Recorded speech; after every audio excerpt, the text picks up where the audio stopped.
Pittsburgh Steelers fans, welcome to this week's episode of Steelers Touch Down Under. I'm Matty Peverell, joined as always by my co-host Marky Davison. Mark, apart from the technical issues that we had this morning, we're here, we're happening. We called the audible, we responded, we changed the game plan up at halftime, and here we are, ready to rock and roll. How you going? I'm pretty good, man. I'm ready to rock and roll, like you say. It's a nice Sunday morning. Nice and sunny in Australia, and there's been a lot happening. There's been a lot happening in the league. I'm not even sure if we talked about Tom Brady, but he was, I think he might have been this week. I don't want to talk about Tom Brady. I had to bring him up. I had to bring him up. Right? But he's back. He's challenging the NFC. It's another chance for Steelers to smash him at Heinz Field. TJ Watt to get more sacks against him. Tick the box. Yeah, nah, just joking. Do you have anything else you wanted to say about him? I just don't want to. I'm just saying there's a lot happening in the NFL. Like, it is absolutely crazy. The free agent frenzy, and the Steelers finally, I think, had one of their best free agent, frenzies in, I reckon, 10 years. We did what we needed to do, Mate, we've already got an angry face on Facebook. We've been going 1 minute and 16 seconds. How's that? What have we done there? What have you said wrong in that? I don't know. Maybe they're a Bucks fan. I don't know. That's crazy. Anyway, moving on. A couple of housekeeping things quickly. So we got a couple of announcements today. So number one, let's tick it off the book. The show, due to some changes at SB Nation, the shows that we're going to do actually have to be more around 45 minutes than an hour. Our show is known for occasionally going a bit more than the hour. So Mark and I will be working through like I'd like to say clockwork, but we're going to be working really hard to be able to do this in that time. But that means definitely load up your questions in the last 10 to 15 minutes of the show. We'll always try and get to questions and obviously we try and answer questions throughout the show, but just know that there's a certain number of things that Mark and I plan to go through, and it'll be a bit of an adjustment because Mark, a lot of the listeners don't know, but we've been obviously doing the YouTube for a year and the audio, or about a year and a bit, and the audio for, almost 2 years now. And the audio side, when you and I used to do it, used to be like an hour and a half, and then we'd cut it. I'd spend time cutting it back to an hour. So Mark and I are used to some deep chats about things, and always off air, if you like, in the green room. We always have some deep chats. So that's the first thing, is we've got to stick to 45 minutes under the new rules. But that's to help all of you guys, and it's to help you out if you're listening back on audio and you missed the show, and gives you back a little bit of your weekend. It's not that we don't love talking to you. It's just the way things go. The second thing that we're going to announce, which doesn't affect things too much on the audio side, but starting next week, we're going to be moving to a Friday night live time around 5 or so p.m. on the East Coast. And so that'll help some of you. You'll be commuting home. That gives you something to kick off your weekend with that's all nice and Steelers. But that's a move that we're making as well to help out a few things around the BTSC network, and for Mark and I as well. We're not going to change any of the content we give you. We love giving you the content.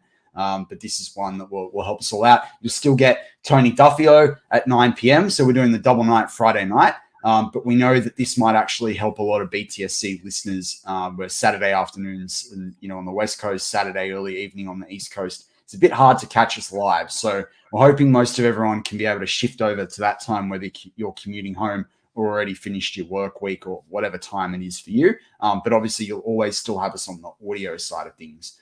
And it's also helpful for you guys in season, because a lot of the time we know that some people struggle to listen to us with all the other pre-game activities and shows and commitments that people have on a Saturday, so they can watch Steelers on Sunday. But with that, let's get into the show. Marky D, the free agency frenzy. We're going to go through it in chronological order. But before we do that, A to F grade. I don't want minuses. I don't want pluses.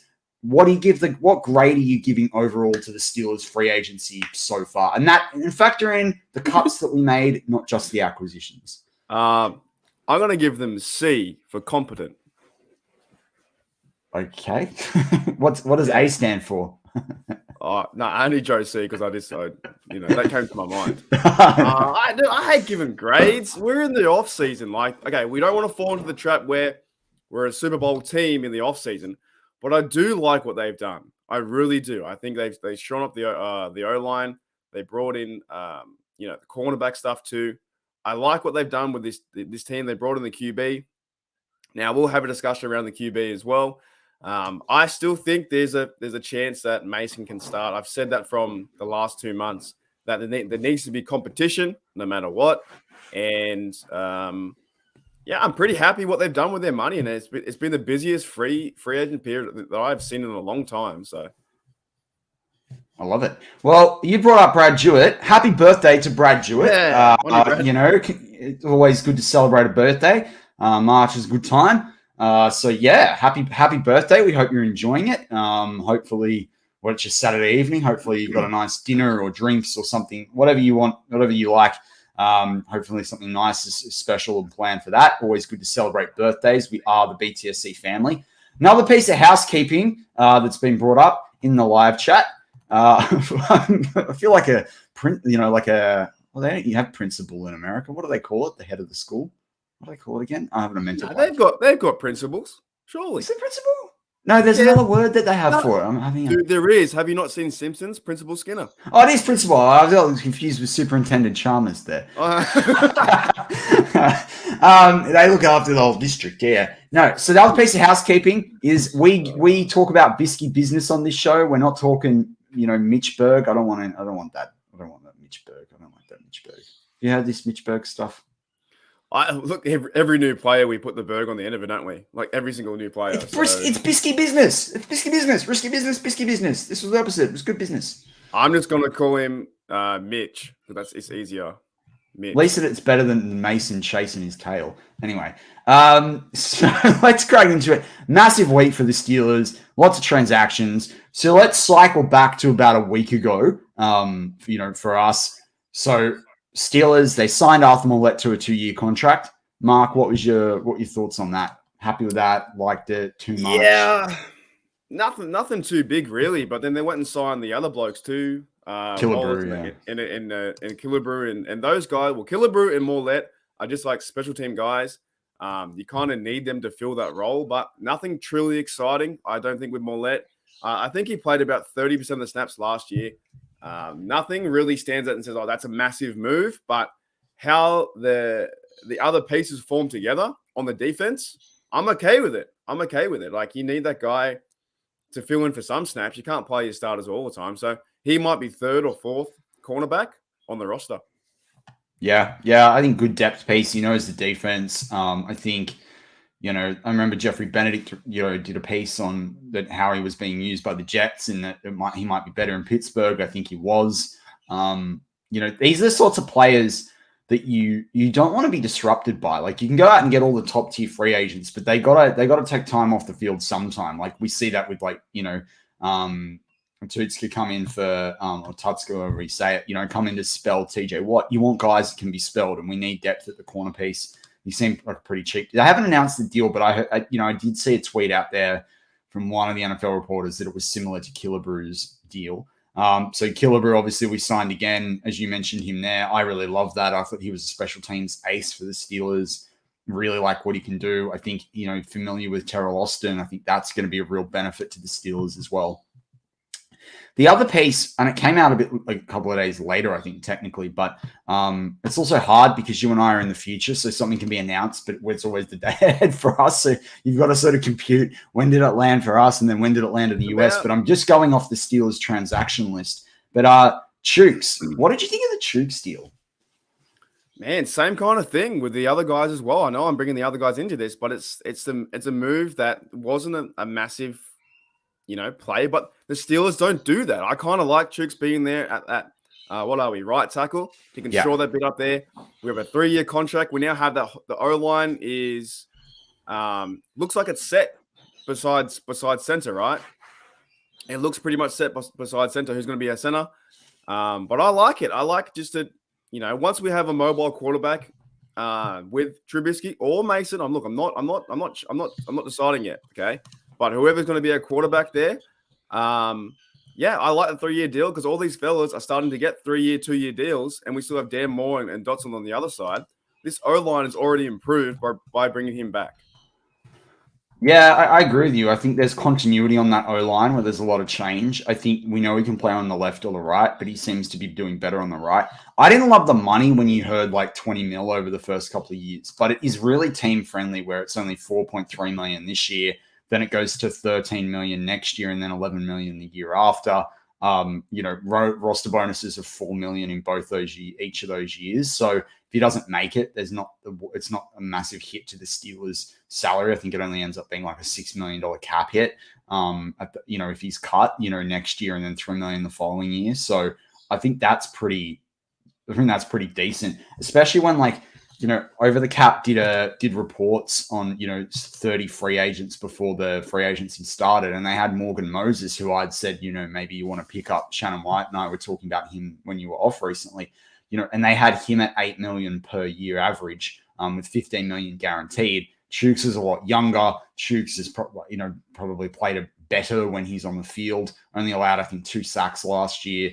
Stood up against Aaron Donald, in that performance in 2019 that really set the scene for him. So, look, it's hard when you go off the raw numbers. I think there's a couple of million that they've probably paid over for him. But I think, honestly, with the continuity that you're going to get on the line, I agree with you. I think it's important to sort of have some stability there and you have a lock, right? You know what you're going to get. And it means that even if you wanted to, I think there's other positions they'll go into. We can talk about it later in the show, around draft picks. But it means if they went and got like a really good right tackle in the draft, they don't have to start that guy right away, and I think that's a plus, and then Tricks becomes really good depth piece. If Dan Moore suddenly, I don't think he will, but if he suddenly turns really bad or there's an injury to him, we've got depth there as well. So I wouldn't rule them out from drafting a tackle. I don't think they're going to be drafting interior offensive line unless a guy really stands out in rounds like 4 or 5, a guy like Cole Strange, who's probably going to be drafted in round 3 anyway.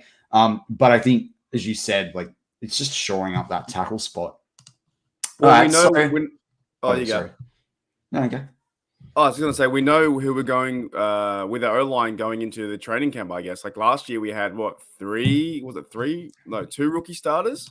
Yeah, we didn't, because we didn't know about DeCastro till after we knew about him early camp. We didn't know in OTAs.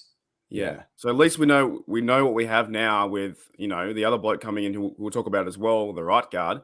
But it assures up this O-line, and it's going to, hopefully, we can be better than 32nd, 31st in the run, and we can start to run Najee. And QB1 spot will hopefully improve too, if it is Trubisky, which is leaning towards that way. But I still want that competition, man. Well, let's get to that. So, Dwayne Haskins, 1 year restricted free agent tender. I don't fully love the money that he's being offered with that tender, but it saves him having to negotiate. And when we didn't know whether who would be getting in the free agency. What did you think of the tender? What are your thoughts around Haskins? Yeah. Well, they brought him in for a reason to give him a shot, and this is just like another one where I think, how long do teams have until they can pick up Haskins? Is there a certain time limit? And if they do pick him up, we get a first rounder, don't we? Yeah. Yeah, so that is not a bad deal, really. Like, you either keep him as a QB3, or if someone picks him up for a chance, because a lot of these teams now, as in the Browns and all these other teams, and don't know what they're doing at QB, they're just trading everyone away. So if someone picks him up, it's going to be in our favor to get the first round. But is he worth that first round, or do we just have him in, lurking in the shadows, going, okay, he can be our QB3 and he might win us a game or two if these other 2 fellas get injured, right? Or he could be QB2. I like it. I like him being there because he's still untested and unproven. And people say, oh, he's terrible, he's this. But that was like 3 or 4 years ago. All right? Give him a chance.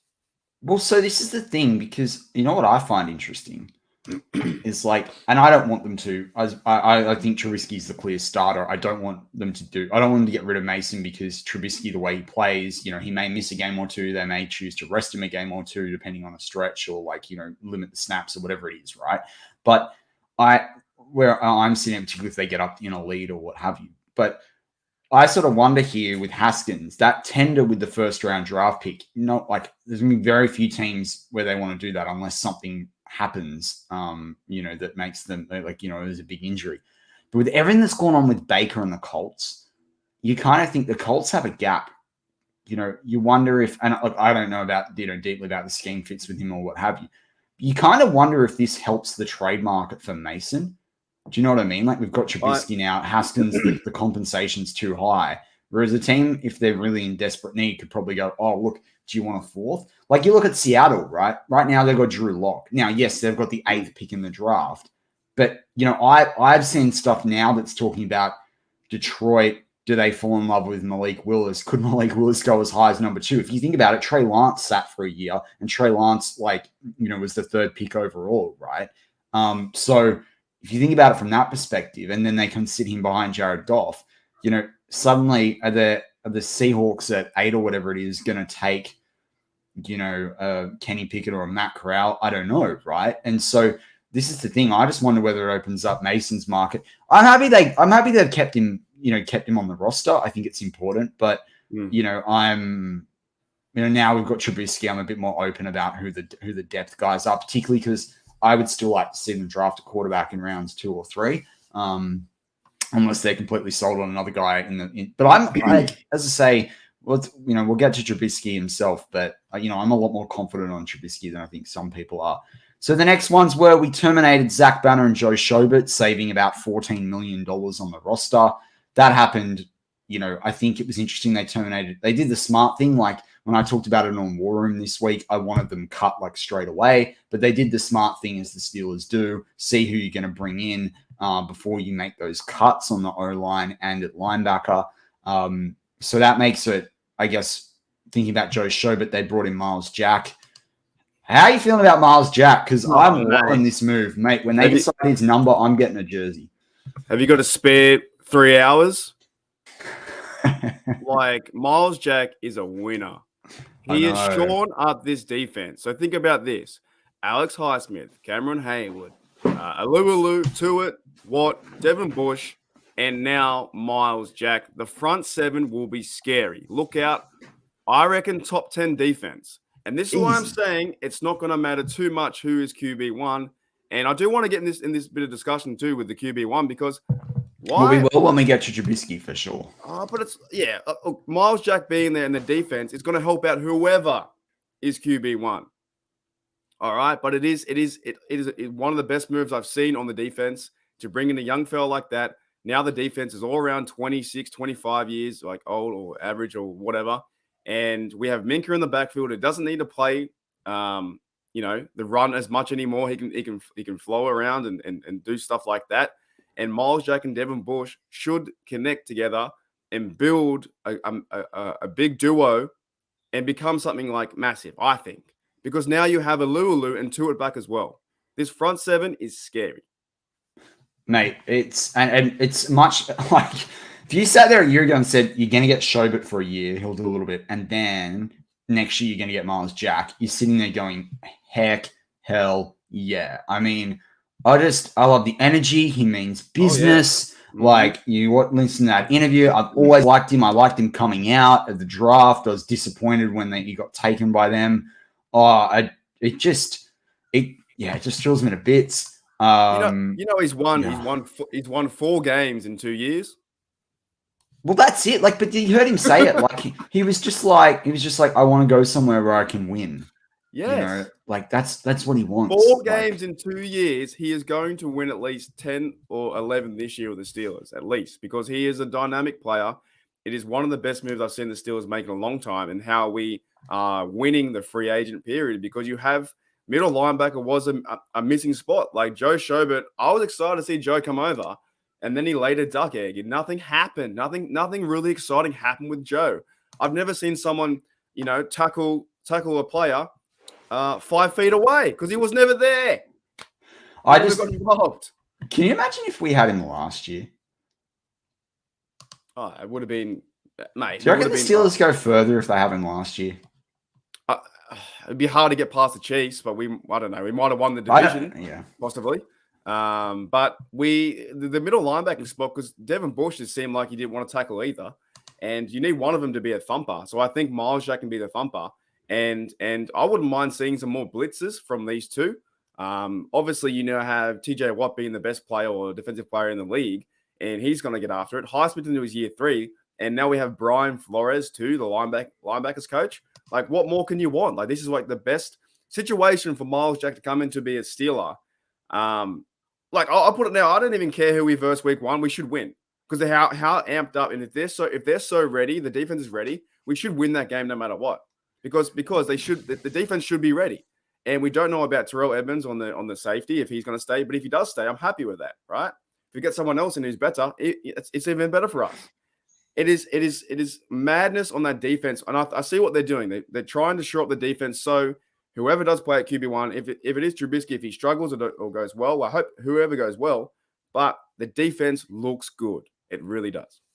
Well, and so this is the thing is like, you talked about him being a thumper. I mean, the guy's had, he's not the traditional buck linebacker, but he's had 513 tackles in like 7 years, right? And in the last 4 seasons, he had 107, in 2018 where he played 16 games. He had 66 in 11 games in 2019. Then he had 118 in 2020 and 108 in 2021. So he's a tackling machine, right? But also, what I like is that the Steelers have gotten really quick in the middle of the middle of the field now. They've gotten really quick at linebacker, and yes, Devin Bush has to want to do more, but he started to get a bit of that speed back toward the end of the season. And this is really important because when you're playing sub package, they now have options, and they're already talking about, Miles Jack could be, play some, in the box safety, that's kind of stuff as well like that. So I'm really excited by what this move means. And obviously we're tying this to Joe Schobert being cut. It's really good in terms of friendliness for the team, over the next few years in contract. I just hope we're talking about him signing on in a couple of years because he's done really well. Oh, I'm getting a bit of echo through your headset. Yeah, honestly, it might be someone mowing. Just give me a second. But I want to go on a bit of a rant about this person mowing. We have in our complex, they mow every day. If you live in a complex and you mow every day, please don't mow every day. We don't need it. So let me just cut myself out for a little bit, and I'll come back. That's right. I'll keep talking. Why Mark gets rid of the mower? There's a leaf blower in my complex. The leaf blower guy goes nuts all the time. But I think for Steelers fans, when you sit there and you think about Miles Jack, you think about the Steelers linebackers, that we've got now on the roster. There's Spillane, who apparently they've done the tender to, Marcus Allen. People know my thoughts on Marcus Allen if you listen to War Room or you listen to this show. Not really that much of a fan of Marcus Allen. Hopefully we don't see him sitting there on the roster. But I think when you talk about Miles Jack, I think it goes back to what I was saying there with Mark, is that the flexibility in terms of what you can do in the scheme, where Miles Jack, is a surefire tackler. He means business. He wants to be here. And as I say, he wants to be here. Marky D is back in action. So, Mark, you wanted to get to the quarterback. Let's talk about it. Yeah. Mitch Trubisky, Bisky Business, hashtag Bisky Business if you want to go on Twitter. That's what we love. Throwing for almost 11,000 career yards, 64% completion rate. He's throwing 64 TDs to 38 interceptions. So he's almost getting to the 2-1. 545 first downs, has a career quarterback rating of 87. I think he's a massive plus for the Steelers. Oh, he's a plus, but to be honest, man, he's not he's not the savior. You go in and you had Mason. We always had to find a QB, maybe in the free agent period. And Trubisky to me isn't like the greatest player. He's a good player, right? But there's still a reason why he didn't work out with the Bears. Yes, he's got a winning record, but all I want to see, look, I don't care who starts. I'm not a Trubisky hater. I'm not a Mason hater. I just want to see competition at the quarterback position. And what I want to see is, I don't think we should give him the reins straight away and say, oh, you've been a Steeler for 2 days. You are now QB1. I don't think we can fall into that. And if we do fall into that, yeah, man. Even if we do fall into that, at least give us the illusion that you had to have a competition to get it.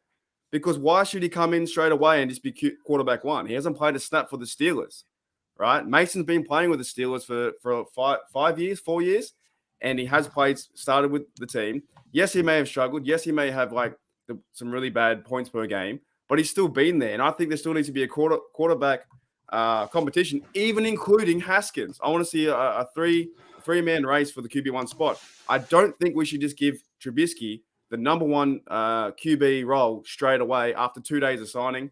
Yes, he got a 2-year deal, but I don't think he comes in and he should straight away be QB1. Okay. Yeah, look, I get it. I mean, I just think like 2020 had a 6-3 record, 8-7 in 2019, had an 11-3 record. He's got playoff experience. I mean, if it depends, you can't really count the Buffalo game.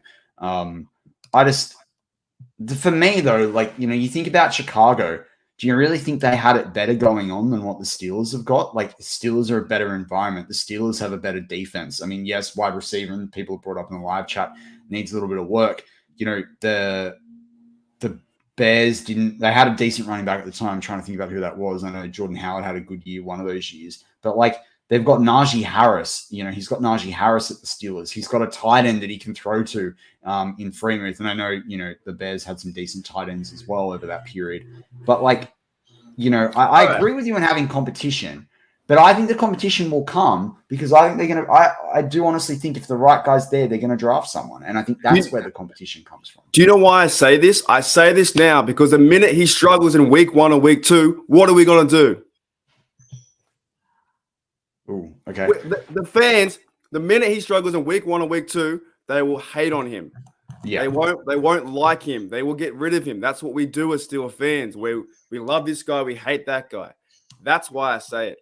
You can't, what's that guy say? You want to crown him, man. You can't crown the guy straight away being QB1 because the minute he loses in week 1, throws interceptions and does all this jazz, then we will lose value in him and we will go, we'll have to go Mason now. That's what I'm trying to say, man, because there's no point getting like all amped up and hyped up that he's going to be our franchise guy. We've only signed him for 2 years. Right. Well, I think I agree that there's some hype. I'm not saying he's going to be the franchise savior. But that's what it feels like a little bit. Like we've already given him QB1 spot right now. Now I hope and wish that we get the best player, like whoever can play for us, right? But the minute that he struggles in game 1, 2, or 3, then we'll say, this would be the worst sign. Why do we do this? So I want a QB competition with Haskins, Rudolph, and Mitch, all 3 of them. And then when they earn that through the preseason, or when they start to hear reports that he's doing really well with these receivers, then I'll start to buy into that situation. But right now, I just don't want to really entertain the idea of him being QB1. It's sitting in, what are we, March? You know what I'm saying? I don't care if that doesn't appeal to people. I don't care. That's just the way I feel. That's the way I feel about my team. All right. But fair enough. I agree with pumping the brakes a little bit on him. I think it's Matt. Okay. When you talk deep into the camera, it echoes really back. It's intense. When you went on that rant before, it was really weird for the audio guys. I apologize. All right. Well, then I'm going to ask you the question then. If we had Mason, where were you thinking this? How many wins did you think the Steelers were going to get before Trubisky came? What was the range? I think we went through this, or we talked about. Yeah. I was thinking about. I think 10-7. I think a wild card was before Mitch. Yep, and now with Mitch, 11-6. Okay, only 1 or 2 improvement. It's really going to come down to the defense and running the football because I do see similar qualities with both Mitchell and Mason. They're very similar, right? In my opinion. All right, yeah, no. Oh, I think Trubisky's got a much better arm than Mason. I think. Yeah, he's got a stronger arm, but they're still quite as mobile. They're still. Trubisky's. I think it's not like Trubisky's bringing in like a Jimmy G. A Jimmy G would be clear starter over Rudolph. Really? Oh, yeah, I think this move's 20 times better than bringing in Jimmy. Well, I don't even really like Jimmy G that much, but he's much he's a better winner, been to a Super Bowl than Mitchell. Yeah, but I'm picking Trubisky every time. The upside of Trubisky, 100%. Maybe it's a little bit shielded with the contract, but when I think of Jimmy Garoppolo, I think of teams where he's had stacked teams. Man, yeah, come on, you're picking Jimmy Garoppolo over Mitch Trubisky. Even monetary side, like this deal's way better. But like, really? Well, I'm not really a fan. I'm not really a fan of like Jimmy that much either, right? But I'm just saying, in comparison, that Rudolph to Mitchell Trubisky, is that not much different, right? Because what we're going to try and lean on is the defense and the run game, and then the play action pass, and Mitchell could be the game manager, or Rudolph can be the game manager. There is not a big difference for bringing someone in, but that's why I'm happy they only got him for 2 years, and it was only a small contract, right? But if they went and signed Jimmy G, which I didn't want that to happen anyway, but if they did, they would have paid all the money and all the draft picks, and he would have been a clear day one starter, in my view. Yeah, look, and I agree with you. And this is the theme of the whole free agency so far, which is great. And I think it's fair from Colbert too, because he won't be the GM in 2 years, very likely. Is that they're not locked into anything, which I think is really awesome. It's sort of 2 years, and if it doesn't work, then we're all right. Okay, well, let's go to that. It makes sense then before we get to Levi Wallace. Let's go to the offensive line. So James Daniels and Mason Cole. What did you think? I want to start with Mason Cole. What did you think of the Mason Cole signing? Well, to be very honest, I didn't know who he was. I had no idea who Mason Cole was. But I like it. I like to bring. I think that needed to happen too to help out the depth there and maybe even possible starter. I liked his interview coming into the Steelers, but I'm not an offensive line guy. I liked it. I thought he was a good pickup. Another small contract too. Another kind of 2 year, 3 year deal for the offensive line. Yep. We need competition there. And now these fellas kind of know who they are. They're all around the same age, 25, 26. I think he's been there, played for the Vikings for a little bit too, and the Cardinals as well.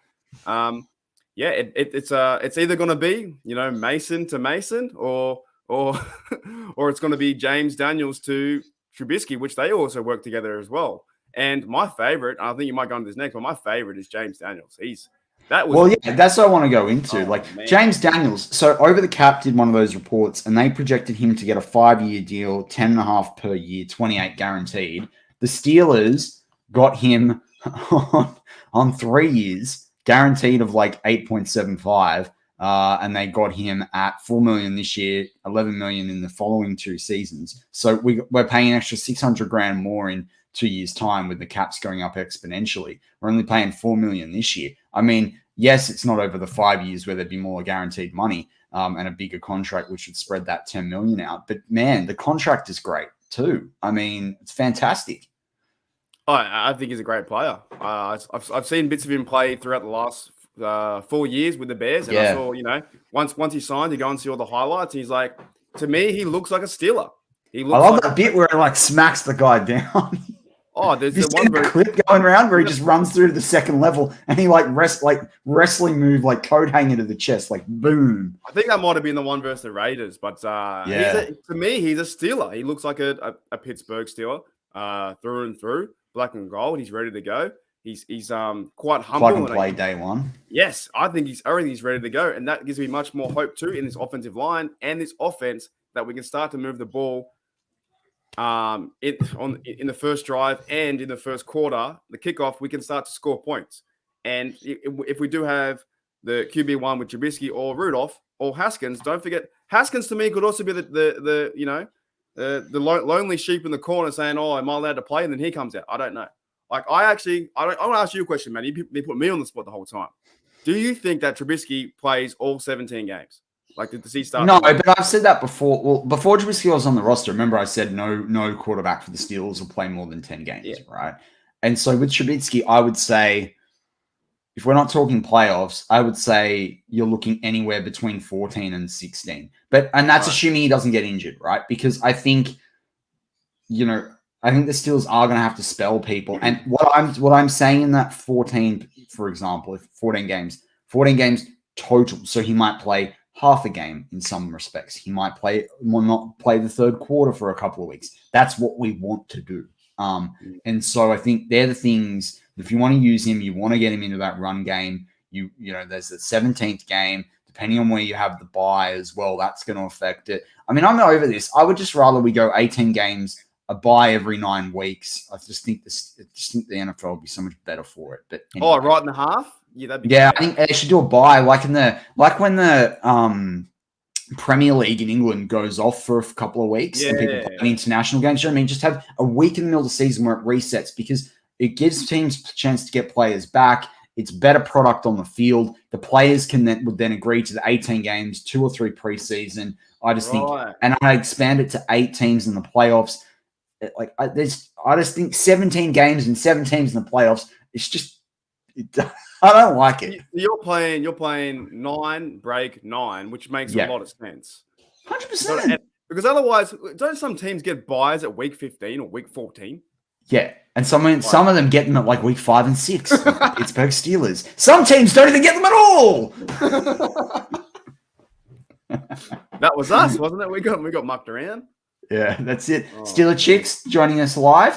Hey, Steeler Chick 46. You catch us live every now and again. Yeah, look, I think this James Daniels. So, what do you think the offensive line looks like? I mean, Wes had a line in the live chat that had Moore, Green, Cole, Daniels, Okorafor. I'm just going to say this. Dave and I have said this before. I think Jeff Benedict's on it too. It's going to be very hard for Green to play guard if you don't think he's going to play center. I know that I tipped him last year to be drafted. I know I'm a Green fan. I know that he didn't do that well last. He needed to improve on last year. But everyone's just given up on Kendrick Green. We gave up on Cameron Hayward after 1 year. We gave up on Troy Polamalu. Like, people need to just give him a little bit of time, right? But I don't know. For me, it's more. I would like to see Daniels go left, give Dotson a chance at right, but they're interchangeable. Then you've got a nice competition between Green and Cole. And then, you've probably got a core for, at right tackle. But the only thing really is a center to me is like, who's going to play left, who's going to play right. Like it doesn't really matter to me who plays left or right. Those two maulers, man, Dotson and Daniels are maulers, dude. They are just incredible. Left and right tackle done. So who's our center? Does it really matter? Maybe the center won't start 17 games, 16 games. The center may be interchangeable from Cole and Green. I think you start with Green though, because you had him last year, and then have Cole as the depth. And then things happen, injuries, or he's not playing well enough. Then change him out, bring him back in. It won't be the same offensive line the whole year anyway. We learn that with these things every year. Injuries and just poor play or better play from others. Or schematic wise too, but I think you'll see Dotson and Daniels playing pretty much the whole time, and even more played most of the time last year. He was fantastic. And whoever's going to be better in the run game to that second level? Can we start to pull the guard more like we used to with Faneca? Can we get to the second level with Dotson and those fellas? Can we start to use the tight ends more too? We all know that Eric Ebron's going or gone. I have heard nothing about him. He won't be back. Oh, he's gone. See you later, alligator. Gone, he's gone. You got Muth and Gentry. They're going to rely more on that run, hopefully that tight end set with the run, the eye back formation. It should be old. This to me is like old school Steeler mentality that we miss. We have the defense where they need to turn the ball over more than 2 times, and it has to happen. Honestly, we have to, we've got to start scoring points on defense. And we needed to move the chains on first down so they can rest. And you do that with a guy like Trubisky coming in that can be more of a game manager and have that experience, right? And that offensive line will do better. It will do much better with Najee going to year 2. We are looking pretty good for a team who's meant to be 4th in the AFC North, because we are the worst team out of all of them now. Well, I think 2 things you hit the nail on the head for me is like making sure the run game works so the defense can actually have a rest. The defense can't continue to play this number of snaps. I've said this throughout the offseason. If you're going to do this, you're going to ruin Hayward, Fitzpatrick, and TJ, because they're just going to get injured. Like, this is silly at this point in time. But secondly, Trubisky extends plays a lot more than Mason, and that's why I think they're going to grind out a few more wins as well. So I'm actually really excited, from that perspective as well, because that'll help the drives. That'll take the pressure off Najee. To a degree as well. So the last guy I want to get to, and then we've probably got time for a couple of questions, is Levi Wallace, which I'm really upset. I wanted to see Dante Jackson, potentially them go after him. He did end up staying at the Panthers, which I think is interesting, and then they didn't keep Gilmore. But interview with Levi Wallace, an undrafted free agent. He almost came to the Steelers instead of the Bills at that time. Instead, he did go to the Bills, where at the time they had some changes going on in their secondary, and he got some time to really do well. 2 interceptions the last 3 years running. You look at some of his advanced stats. He's not allowed a quarterback rating over 86 in his 4 years in the league. He only allows a completion rate of, somewhere between 50 to 60%, depending on the year, which is pretty good. Doesn't really miss tackles. Doesn't allow a lot of yards either. I mean, he's yeah, I just thought this was terrific get at outside corner. Oh, big time. Great signing for Wallace come in. And also, And cheap. Yeah, exactly. It's all been very similar, right? And also with Witherspoon now, I think we still have Sutton there and Mollett. So we have 4 corners. So we go into the draft, maybe get a corner and see how we go. We still have Trey Norwood who can play a bit of corner too or safety.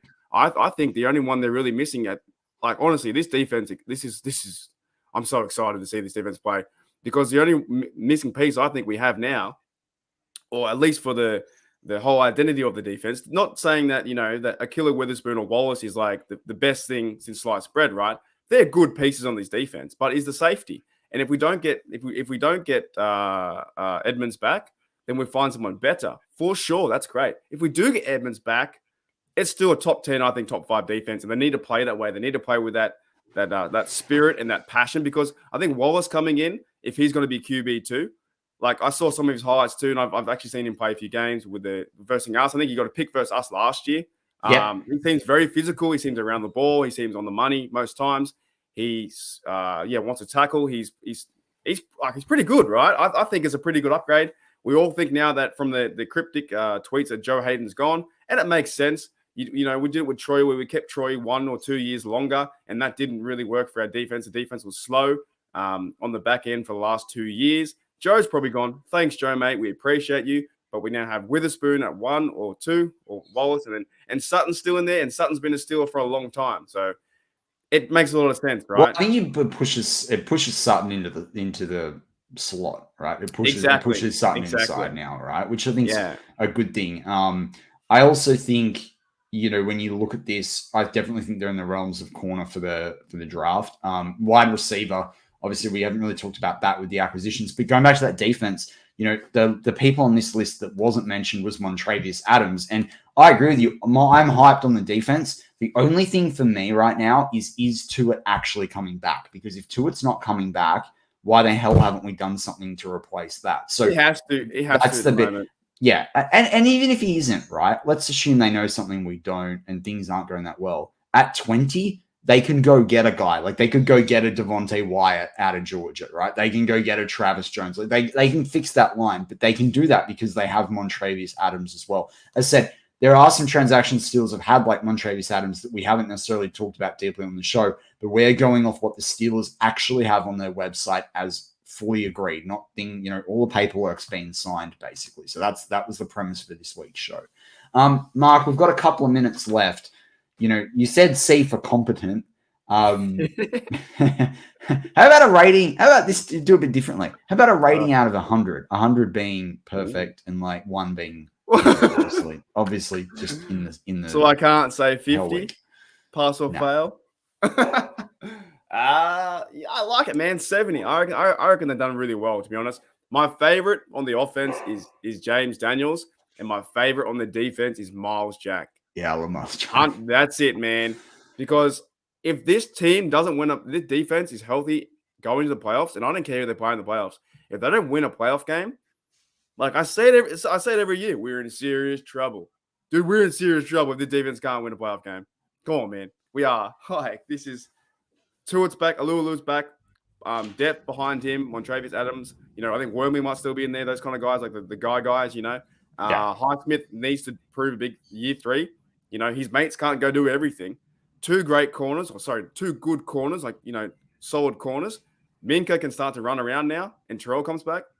It's a top 10.